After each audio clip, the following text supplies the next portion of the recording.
Hello and welcome to Nationwide on the network service of the NTA. I'm Naja'at Tijani. You can follow this news broadcast live on our website nta.ng/live and on YouTube, NTA News Online. Our Twitter handle is at NTA News Now, while you can visit our Facebook page, which is NTA Network News, and find us on Instagram as NTA Network. And now the news in detail.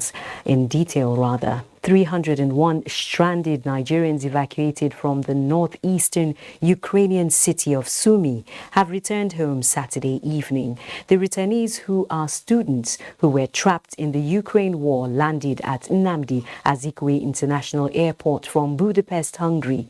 Recall that a humanitarian corridor was granted for other nationals to move out of Sumy. The Director, Consular and Legal Services, Ministry of Foreign Affairs, Ambassador Bolaji Akinremi, welcomed the returnees, reiterating the federal government's commitment at ensuring the safety of citizens found in difficult situations. This is the sixth flight chartered by the federal government in the evacuation exercise mission for Nigerians stranded as a result of conflict in Ukraine. The total number of Nigerian evacuees from Ukraine now stands at 1,500.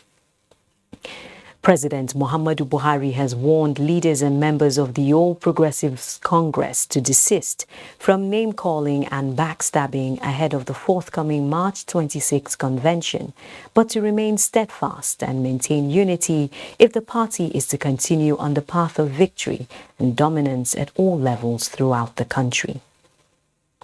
But the Senior Special Assistant to the President on Media and Publicity, Garba Shehu, says the President asked the members to look at the once powerful main opposition, People's Democratic Party, PDP, now enfeebled and adrift, and learn lessons in disunity, management and corruption.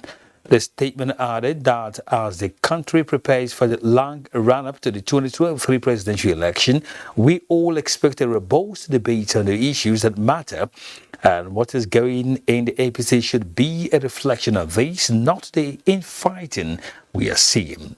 There must be no more distractions ahead of the convention to choose new leaders. Recall that the APC started out with a confidence of victory, and the party today enjoys that confidence in nearly 2/3 of our 36 states. He noted that this is a party that has been in existence barely for 8 years, becoming the dominant party because it has thrown open its doors to defectors from other parties, big and small. The party, he went on to note, is proud of the fact that in its short period of existence, it has won 2 general elections decisively, and despite losing a few states in 2019, it steadfastly expanded its pan-Nigerian outlook with significant defections of the opposition governors and parliamentarians into its fold. It further added that when precisely the party's convention is held and who is the party's chairman is hardly a matter for the average voter. Vastly more important is who convention delegates will elect as the party's flag bearer in the coming weeks to take forward the party's platform to the people in the general election in February next year. It is therefore important for the media to put such matters into perspective. No one is debating policy differences here. That is for the general election. None of the declared aspirants and any of those that may step forward will change because of who may be in the party in the chairman's seat. It is essentially the same party. He added that, of course, the media are welcome to comment on the content of the character of the potential APC candidate, discuss their suitability for leadership, scrutinize their offer to the membership. Meanwhile, the People's Democratic Party has enjoined the youth to use technology to mobilize more youth for the party in its quest for electoral victory in the 2023 general elections. This was at the party's National Youth Conference in Abuja. Timothy Yusuf reports. The conference has in attendance PDP National Youth Leader, zonal and state leaders, including the Federal Capital Territory. The conference is examining the role of the youth as critical partners in the electoral processes. The need to leverage on technology to mobilize for future elections formed a key part of the address delivered by the representative of the party's national chairman. Yours is to mobilize. We have hope in you, and it is in you we feel this change will come. We shall encourage those without permanent voters card to quickly visit INEC registration centers nearest to them to get registered. Former President of the Senate, Dr. Bukola Saraki, highlighted the importance of the youth to national development. Let us marshal out our strategy for victory. We are ready now to act. Other speakers reiterated the resolve of the party's National Working Committee to ensuring that the youth form a critical mass in a government driven by the PDP. Timothy Yusuf, NT News. Similarly, more Nigerians have continued to turn out for the voter registration exercise for the 2023 in preparation of the 2023 general polls. Utibe Achipong reports. Have you registered already? No, I did the online registration. Responses there from some Nigerians who are willing and ready for full participation of the 2023 general elections. Now, the permanent voters card allows an individual the right to vote for any candidate of his or her choice, but according to them, factors such as limited number of machines, rigorous online registration, limited registration centers, among others, are impeding the registration process. Now I'm still waiting for them to attend to me because now I need the voter's card. It's my right. Of the body language I'm getting here. Since I have to do a press registration. Although few registrants were seen at some designated centers as at the time of this report, it was gathered that many Nigerians left earlier after successful registration, while others left out of frustration. While expressing their willingness to register, they are, however, appealing to relevant authorities for more supply of machines to ease the process. They don't have enough machines. They should buy machines. They are ready to do the job, but no machine. In Uyo, Utibe Achipong, NTA News. Meanwhile, breaking the walls of ethnic, religious and political divide among youth for a sustainable future for the country has resonated at the official launch of the We Together South-South movement in Uyo. Correspondent Oku Ekpeyon reports.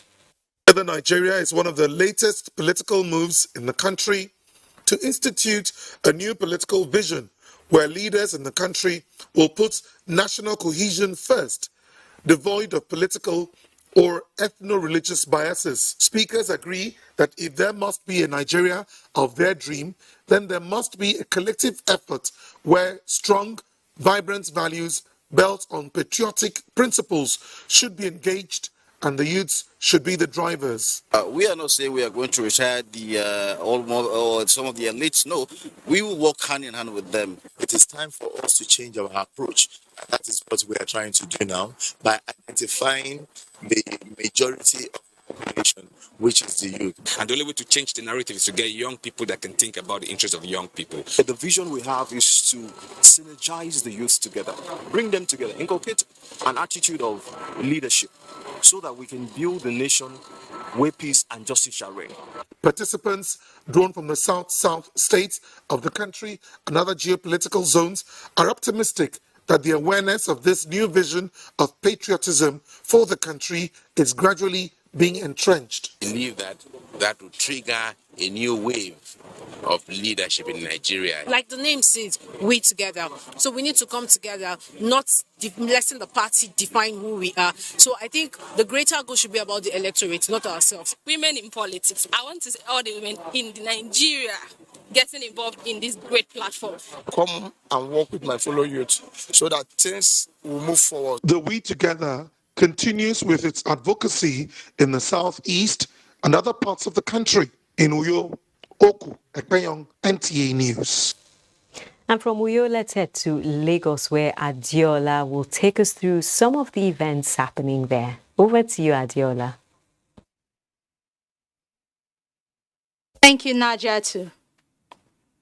The scarcity of Jet A1 fuel for aircraft is inflating costs of operations for domestic airlines, while passengers are presently paying the price.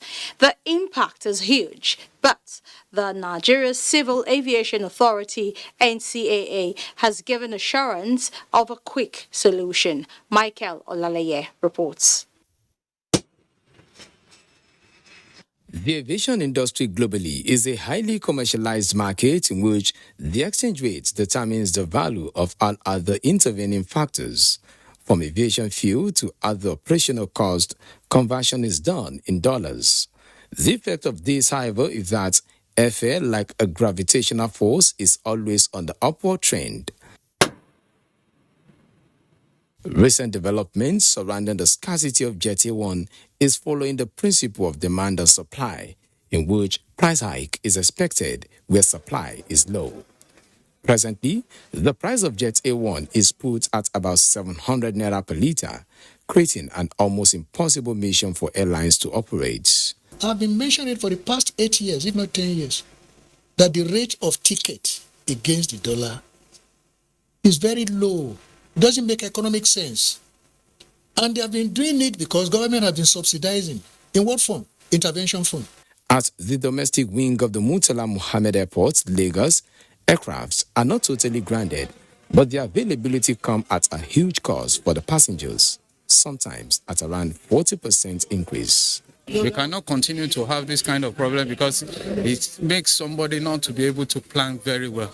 I left the hotel thinking I was going to fly and meet my contact in Abuja, but I've missed that altogether. Although the sharp hike in price of Jet A1 and its availability is not within the purview of the Nigerian Civil Aviation Authority, but since the development has direct impacts on the operations in the industry, finding a quick solution is at arm's length. The GMD of NMPC promised to look at it, and going by his track record, I'm quite sure we're going to see a positive improvement very shortly. Individuals' business trips and engagements are presently affected by the development, but key players in the industry do not expect a scenario that could cripple the economy. For now, having about 10 airlines in this country now, running after the same number or lower number of passengers, it doesn't work. As people say, problem shared is a problem halved. Now that all stakeholders know where the problem lies, there is optimism that better days will soon be back in the aviation industry. In Lagos, Michael Olaleye, NT News.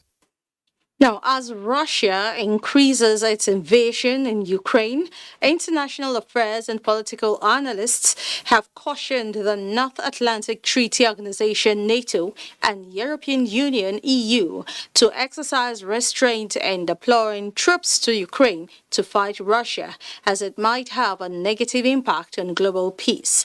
This was the view of speakers at a roundtable discussion on Russia-Ukraine war in Lagos. The discussion, organized by the Nigerian Institute of International Affairs, was to brainstorm on the global effect of the Russia-Ukraine war. Speakers emphasized the need for the rest of the world to be more objective on the crisis, stressing that the involvement of NATO and European Union could lead to full-scale war. US, of course, would have achieved the objective of weakening the Russian economy, isolating it diplomatically, and reducing the pace of its influence in the international system. What it's going to do is to reduce polycentrism. Other speakers argued that the Russia-Ukraine war has mixed implications for Nigeria.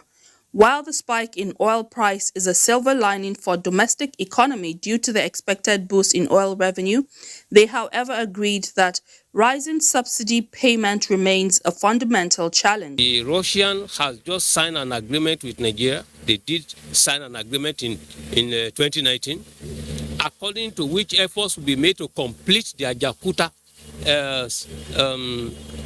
rolling mills. Now, because of the war, Russia has suspended the funding of all international projects. It will usher in a new open economic system. Invariably, what the new world order, economic world order is going to be is that there will be this fight against the dollar remaining the convertible currency. The consensus was that the Russia-Ukraine war could automatically lead to the emergence and formation of new blocs with similar interest. According to them, the crisis is a wake-up call for the African continent to be more united against the prevailing economic uncertainties in the world.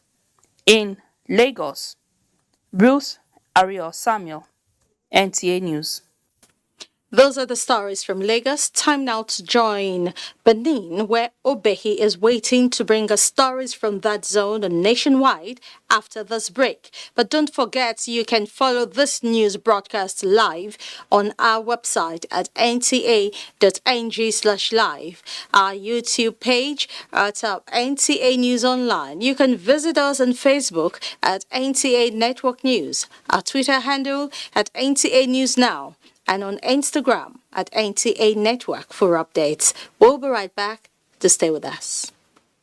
The 157-kilometer Lagos-Ibadan Railway is the first double-track standard gauge railway to be built in West Africa. The Mobolaji Johnson train station is a masterpiece, an infrastructure that is gradually becoming an iconic building in Lagos State.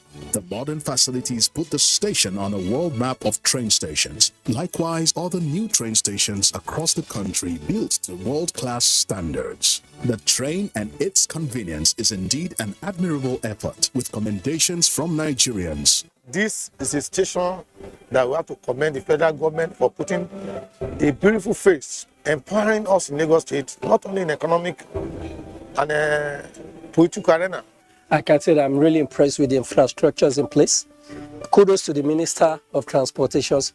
Kudos to the federal government. Truly, good things are coming out of Nigeria, and the federal government is deserving of all the applause. All the thrills and all the action on Nigeria's biggest dance reality show. Glow Battle of the Year is on NTA every Sunday from 8 p.m. to 9 p.m. Candidates who are interested in gaining admission into NTA Television College Jos for the 2021-2022 two-year National Innovation Diploma Program are to apply for admission through the Joint Admissions and Matriculation Board, JAM. The courses available for application include film and television production, broadcast journalism, and television engineering technology. Such candidates must have a minimum of 5 O-level credits in relevant subjects including English language and mathematics. For more information, please contact NTA Television College, Jos, or the marketing department of any NTA station nationwide. Registrar, Announcer. I know that in the last decade, this country has been at different wars trying to keep the peace and promote the sovereignty and the integrity of the country. The troops are doing their best. The president has given them all the necessary tools. It is left for us as young people and as Nigerians to give them all the support we can. We say kudos to all our gallant military men. Please, whenever you see a police officer in or out of uniform, if you know them, clap for them whenever they need. Give them seats in buses and trains and airplanes. Have the airline managers reduce air tickets for them or train tickets for them. Show them that we appreciate what they do and show their families that there is something right and honorable and truly remarkable about wearing a uniform and going into the bushes and the forest to fight enemies of this country that are hell-bent in bringing your life to an end. It's a very tough time, but we have to all put our hands together. Please support our troops and support our police officers.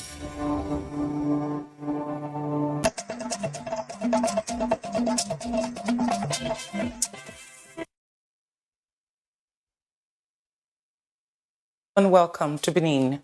Edo State government says it will continue to place premium on the welfare of teachers and provide them with the right skills and environment to impact on Edo children. Governor Godwin Obaseki was speaking when he graduated a new batch of about 2,000 teachers after 6 weeks of intensive teaching and capacity building in Benin. Elizabeth Omoko reports. The graduation ceremony marks the official commencement of the JSS disarticulation in the state. It is another milestone in the implementation of the DOBEST 2.0, which has been expanded to 148 rural hard-to-reach schools and 231 junior secondary schools after it was initiated by the administration in 2018 to secure the future of Edo pupils. Through your efforts, we have changed the culture in all our classrooms, in every local government area and every ward in every state to meet international best standards. We have done this by using technology. For the executive chairman of the Edo State Universal Basic Education Board, Osavize Salami, government is committed to giving all Edo children quality education, irrespective of their location. And the most important element in any educational system is the teacher. That is why we have prioritized closing teacher gaps in schools and the professional development of our teachers. The new batch of 2,000 teachers are made up of progressive primary school teachers, junior secondary school teachers, and successful Edo Star Fellowship candidates.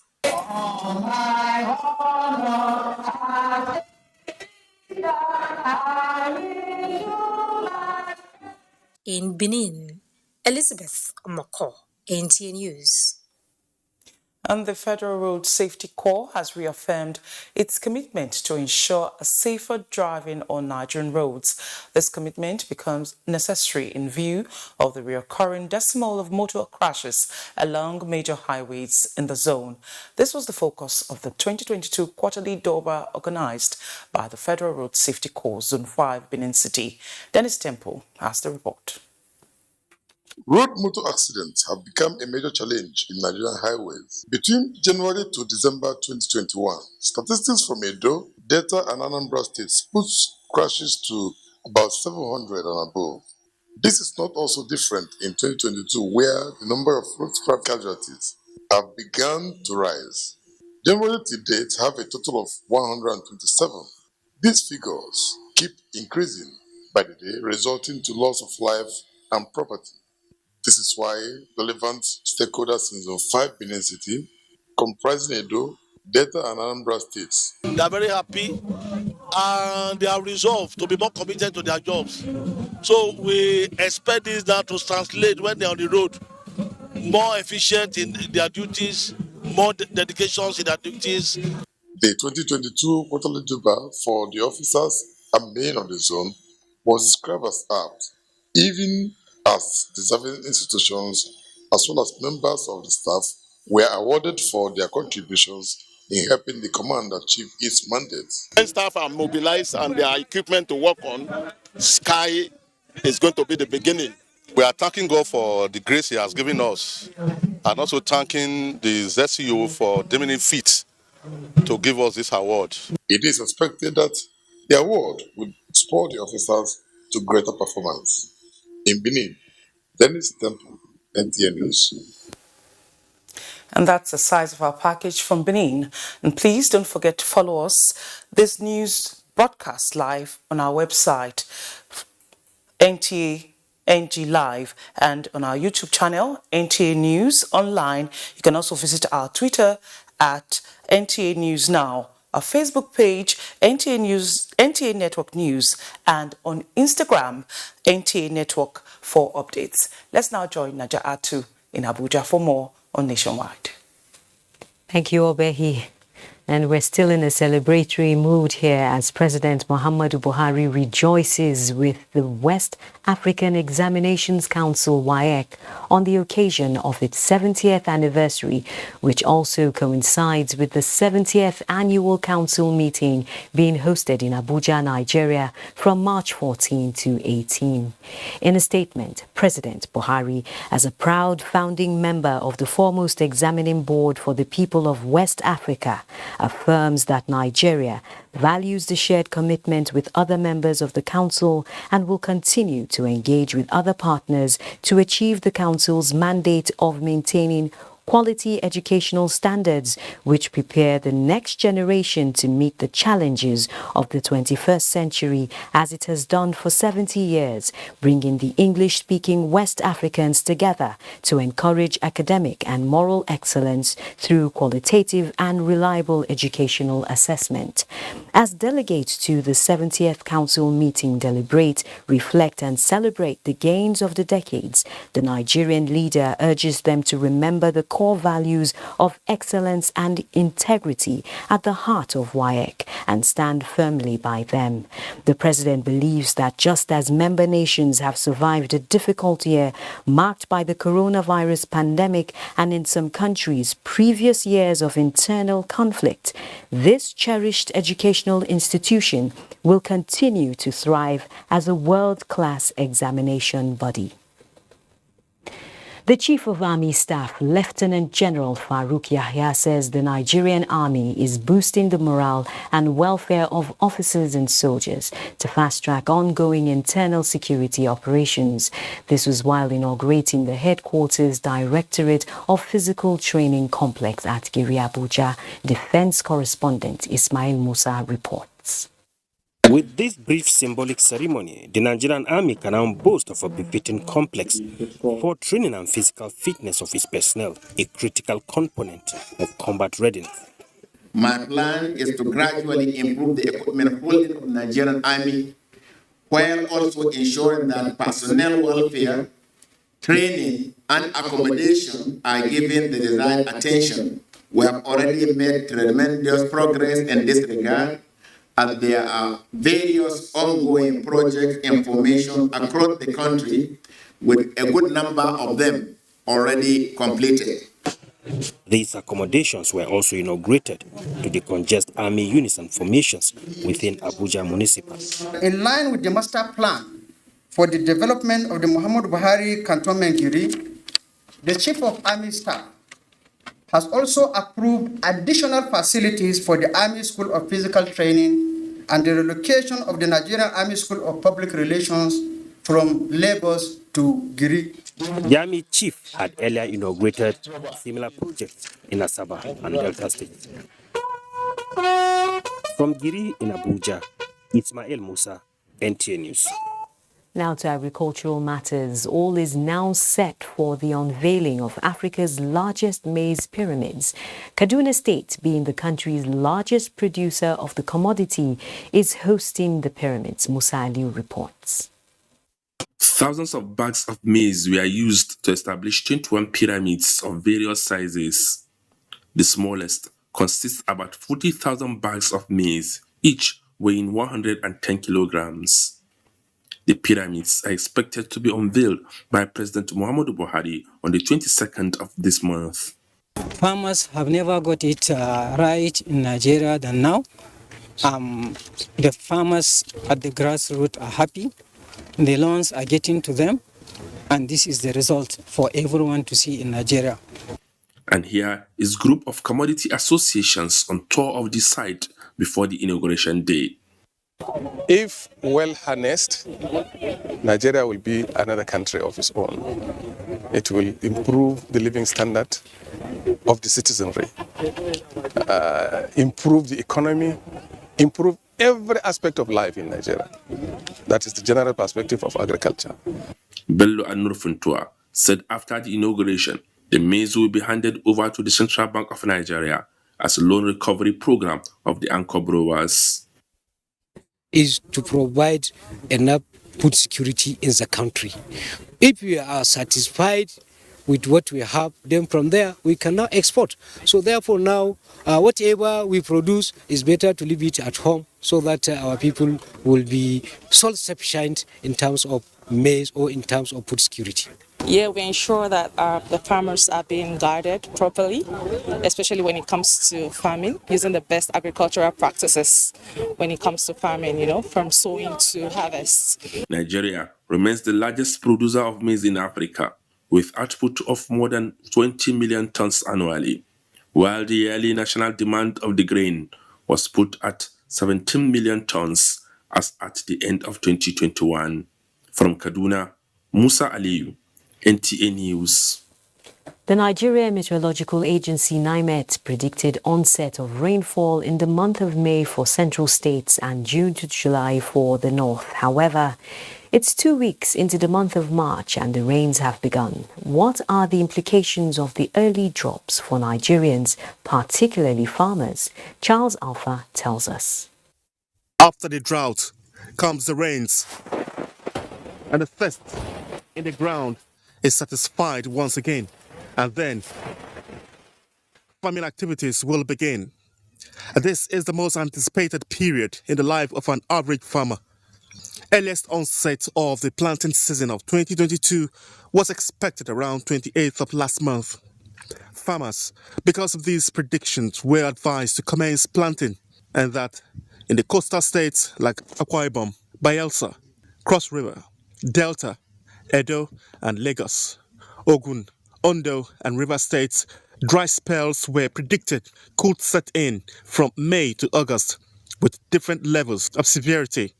But barely 3 weeks into March and the rains are here. The residents here have been going through a lot of hell.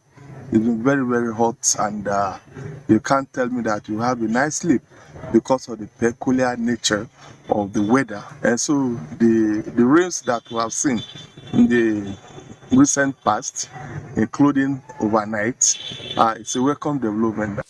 What could this mean with the rains coming a little earlier than expected for farmers? If a farmer plants early and there's no surplus of rain, he may have to replant twice, which is another expense, which is likely to be a loss. Rainfall cessation dates across most parts of the country in 2022 was predicted to be near the long-term average conditions, a safe period for the planting of various crops in line with the cropping calendar. The crops that can be planted during this period includes cassava, maize. The growing season is predicted to last between 250 to 300 days in southern parts of the country and 100 to 200 days in the north. Charles Alpha, NTA News. And still on agriculture, the United Nations Food and Agriculture Organization has predicted that the war between Russia and Ukraine, the world's two main sources of grain and fertilizers, will affect the global food supply chain. However, farmers and commodity associations in Nigeria are of the view that the country will escape the crisis. Musa Aliu analyzes the UN prediction and Nigeria's food production and supply chain. The outbreak of COVID-19 and subsequent lockdown of cities around the world has globally affected food supply chain. The United Nations has estimated that more than 821 million people suffered from hunger as a result of the pandemic. Just as the world is getting out of the coronavirus food crisis, comes the war between Russia and Ukraine. Both countries were producing more than 40% of grains the world consumes. Ukraine was a major supplier of maize and the global leader in sunflower oil used in food processing. The United Nations World Food Programme says global food supply is under threat as a result of the ongoing war. That we can produce the policy, let's produce what we eat and eat what we produce, agriculture economists say is helping Nigeria out of global food crisis. I am also aware that because of the large margins in this business, more people are showing interest in investing in our agri-business. And today, Nigerian rice is available anywhere, everywhere across Nigeria, and indeed across some places in West Africa. Professor Morakio Abiodun Fakurede said Nigeria has developed food crisis shock absorber, with the country now less dependent on food importation. If Ukraine and the US and Canada and Europe and so on will ban exports, maybe we suffer for just a season. The next season, you can be sure Nigeria will pick up. With an increase in the global demand of food, farmers welcome the stand of the federal government to ban foreigners from buying food crop in the farm before getting to the market. We went to Ghana some time ago and just take some little seeds of dwarf cocoa. Do you know we're almost detained at the airport?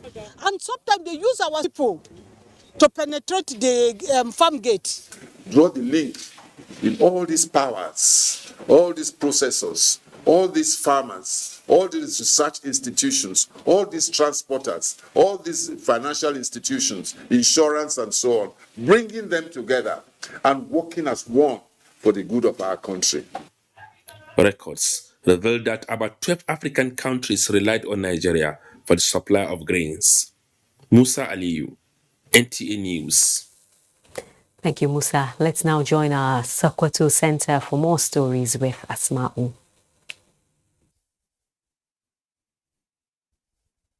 Many thanks, Naja'atu. A warm welcome to Sokoto on Nationwide. In an effort to complement the federal government's drive of better education service delivery for all, BESDA, Sokoto State Universal Basic Education Board has launched sensitization for Phase 2 BESDA project in Ilela local government area. The project will be implemented in 8 local government areas of Sokoto State. Shehu Muhammad Dati completes the report. The project is meant to encourage basic education, improve teaching and learning, as well as reduce out-of-school children. For the BESDA project, the board will embark on effective supervision of all the centers of the project in order to achieve the desired result. Chairman, Universal Basic Education Board, Altini Shoho Kajiji, affirmed that with proper and prompt supervision, all the learning centers will deliver the needed output. SUBEF Executive Chairman revealed that incentives will be provided to learners and proprietors of schools for the attainment of the set objectives. I know this is something that is worrying everyone. This is a problem that if not checked at this time, we don't know what is going to be of our society and communities in the future. State BESDA lead officer Omar Muhammad Yabu said the project has 195 centers in the area with population of 50 learners each. Yabu noted that the project can only record success when all stakeholders work together towards achieving common goal. He admonished the people and proprietors of the non-formal centers in the area to support the project for their own good. Chairman House Committee on Education Bahari Haliru Yerima, Vice Chairman Ilela Local Government Nasiru Magaji Gidan Hamma, and Education Secretary of the area Nuhu Garba commended the board for adequate arrangements towards the success of BESDA project in the state. In Sokoto, Shehu Muhammad Dati, NTA News. The need to constantly undergo kidney checkup for early detection has been stressed. Correspondent Abdul Jalil Muhammad Bawa reports on the causes, symptoms, and the precautionary measures against kidney disease. The World Kidney Day is observed every second Thursday in the month of March, with the aim of raising awareness on the importance of kidney to overall being of the people, and at the same time educate the public on kidney diseases and its associated health problems. After 6 months, I do go for medical regular checkup in the hospital to check general checkup. One has to visit a hospital to know the status of his kidney. Available data shows that 8 to 10 admissions in the hospital are kidney-related diseases, and 22% of hospital deaths are as a result of the disease. Similarly, 5 to 10 million people die worldwide as a result of the kidney disease annually. Dr. Umar Farouk is the head of internal medicine Sayahia Hospital, Birnin Kebbi. He highlighted the causes of kidney diseases to include urinary tract infection, severe dehydration, diabetes, hypertension, smoking, among others. Body swelling, sometimes with cough, and vomiting, excessive vomiting. Someone will tend to have vomiting that even if he takes medication, he will still tell he's still having vomiting, and hiccups also. So these are the commonest. Dr. Umar also stated some measures that can be taken. Anyone who is having diabetes or hypertension, once he's regular on his medication, that is, he comes to hospital for checkup routinely, that is after specific allocated time, I think he shouldn't be worried about this. The theme of this year's World Kidney Day is Kidney Health for All. In Birnin Kebbi, Abdul Muhammad Ba, NTA News. And just a reminder that you can follow this news broadcast live on our website, nta.ng/live, and on YouTube channel, NTA News Online. You can also visit our Twitter at NTA News Now, our Facebook page, NTA Network News, and Instagram, NTA Network for updates. We'll now take a short break, and when we return, Nationwide will continue in Maiduguri with Abubakar. Ever-busy ancient city of Onitsha is a commercial hub with millions of commuters seamlessly linking other states daily for business, leisure, and other purposes. To upscale its road network, the construction of a 1.6-kilometer long second Niger bridge, including a 10.3-kilometer highway furnished with other infrastructure, has been in motion by the federal government. This project will ease congestion on the existing 56-year-old Onitsha bridge and boost the economic capacity of the state as it easily connects to other parts of the country. The completion of the world-class second Niger bridge Onitsha will be one of the many proud moments of the state, its people, Nigerians, and foreign investors.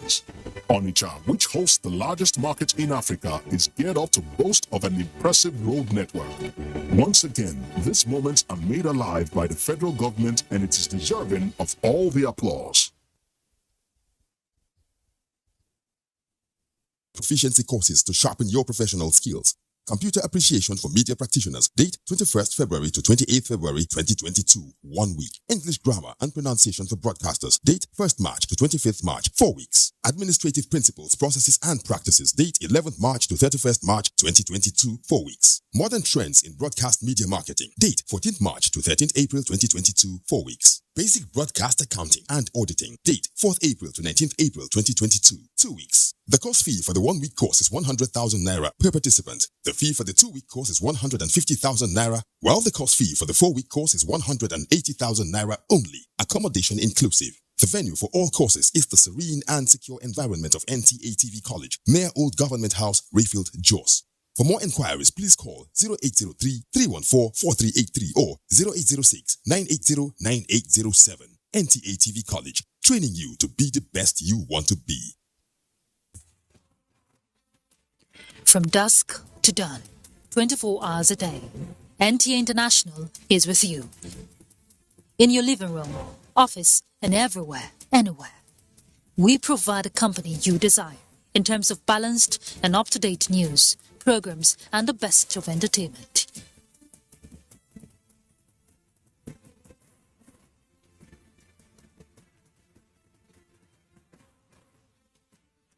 Tune in to DSTV channel 251, GoTV channel 91, Freeview channel 264, or live streaming via www.visiontv.co.uk.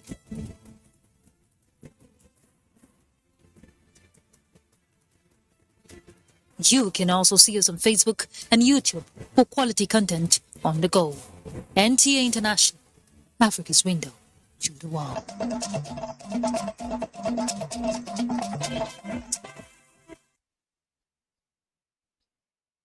Thanks for staying with us on Nationwide up to this moment, and this is Maiduguri Network Center. Let's move on now. United Nations Development Program, in collaboration with Germany, Sweden, and other donor countries, are constructing 360 units of semi-detached two-bedroom houses in Garnam Mafa local government area of Borno State. Governor Babagana Umar Zulum, in company of UN Humanitarian Coordinator, UNDP country representative, and ambassadors of donor countries, visited the site of the project to inspect progress of work. Muhammad Goni has more on the story. The UN mission, alongside Governor Babagana Umara, were conducted around the 360-unit two-bedroom housing project being constructed through the Regional Stabilization Facility, which has police station, market, school, clinic, electricity and water facilities. They were briefed by the officials handling the project on the progress of work, quality of building materials being used, most of which are locally sourced to ensure easy maintenance, while the locals are engaged in the construction work to provide income for them. Leadership and members of the community were elated by the rebuilding of their ancestral home destroyed by the insurgents and looking forward to return home. Governor Zulum, who expressed gratitude to donor countries and UNDP for rebuilding the community, stressed that the state government is returning IDPs to areas declared safe and that the resettlement is done voluntarily in a dignified manner. Under no circumstances, government of Borno State will differ from the international laws.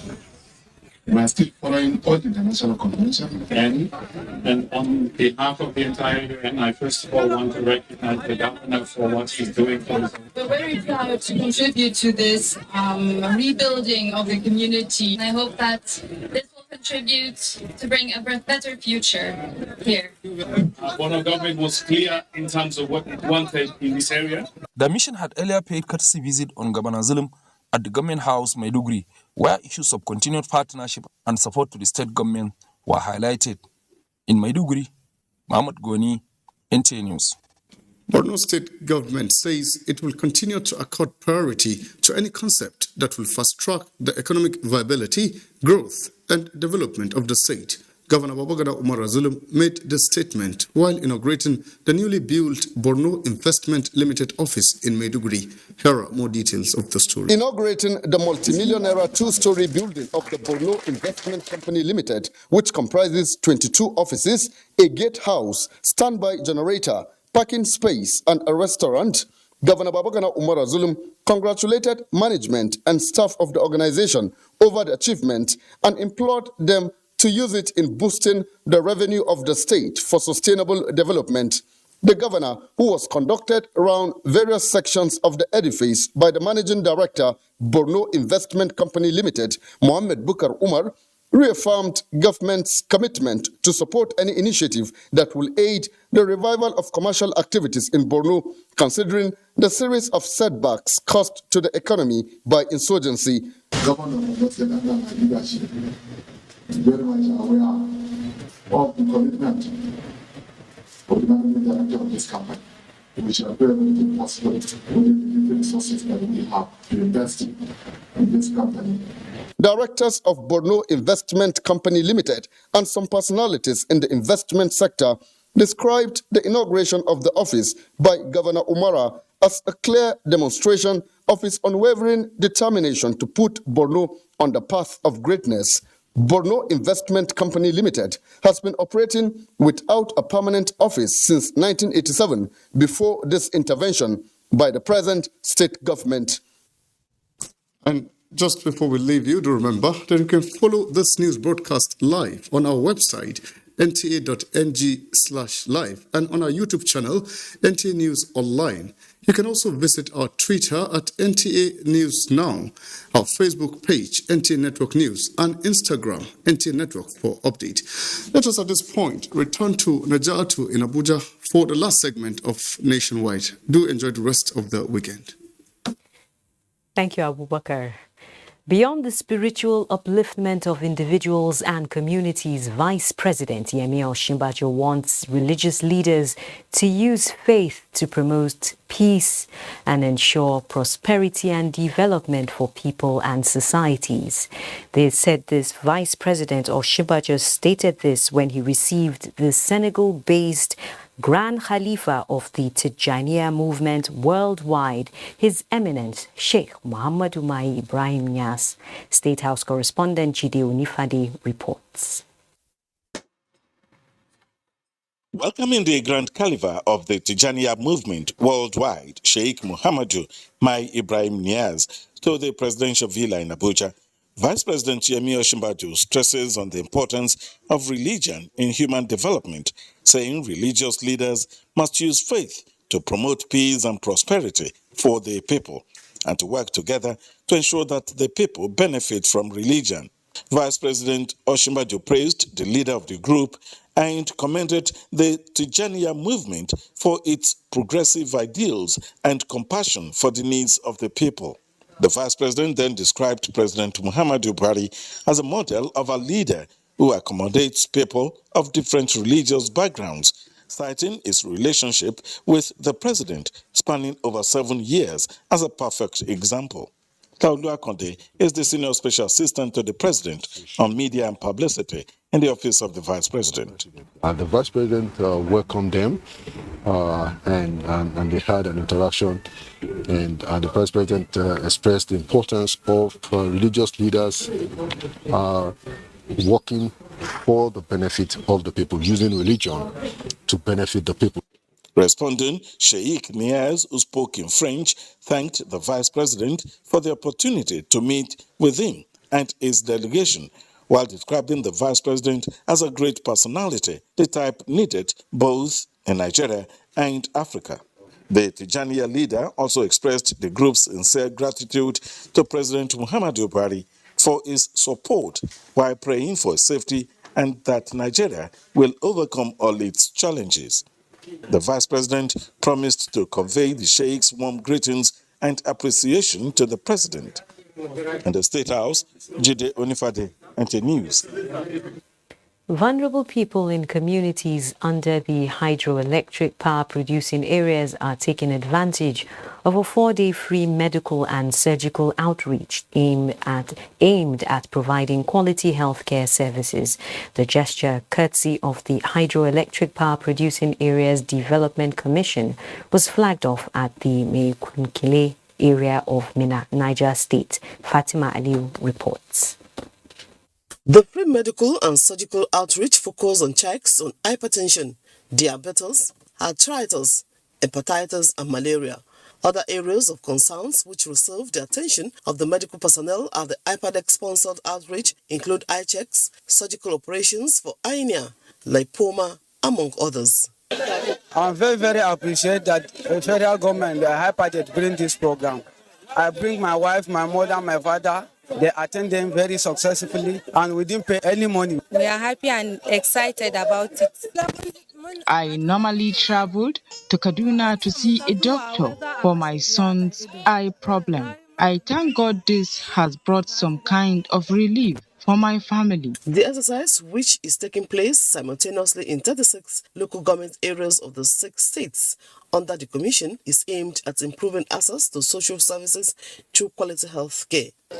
Most of the medical facilities near them are either primary health centers or rural health centers, and they don't have the opportunity of meeting consultants and professionals in the different disease areas that may be affecting them. So that's why we decided to mobilize specialists, consultants in different fields to come here at their doorstep. The intervention is okay, and we are looking forward to more of these interventions for our people. So we are grateful to the IPADEC, and we wish them well. We pledge our support and cooperation to them so that we all succeed. The initiative, targeted at more than 1,000 persons across the sister designated centers, is expected to hold quarterly. In Minna, Fatima Aliu, NTA News. The Japan International Cooperation Agency Alumni Association of Nigeria has pledged more commitment to building human capacity for the mutual benefit of Nigerians and the Japanese. This was made known at an event to mark the JICA Day celebration in Abuja. Kenneth Nanim reports. The International Cooperation Agency Alumni Association of Nigeria was established in 1989 by those who benefited from Japanese government's aid policy. For over 2 decades now, the agency says it has, in collaboration with partners, carried out a number of human capacity building initiatives and community development projects in parts of the country. We've been able to carry out training on improved rice stealing in Katsina State by our member who is trained in Japan. We did another training on preservation of vegetables in FCT here at Zuba for about 50 people. And then we equally trained community health workers on handling and prevention of COVID-19. In our experiences, especially after the World War II, we concentrate to invest to the people, human development. To mark the end of 2021 JICA fiscal year, the agency is appraising its performance, especially in giving back to the society. Margaret Oladoja, a beneficiary of the JICA Agri-Processing Technique Program, is now mentoring other women in preservation of tomatoes. Since I came personally, I've trained more than 800 women, and I intend to do more. Then, as we are training, as we are stepping it down, the women too should practice it, because it's something that will actually help us. Over 1,000 Africans were trained in Japan and then came back with the experience so as to promote relationship between these two countries, investments, business, education, and everything.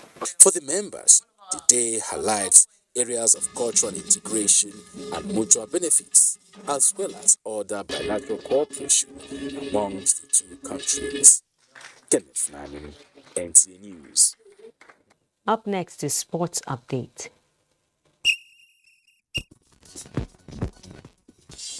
Handicap 19 player Ibrahim Babayo has set his sights on winning more golf competitions in the future. This was after he outplayed a field of over 240 golfers to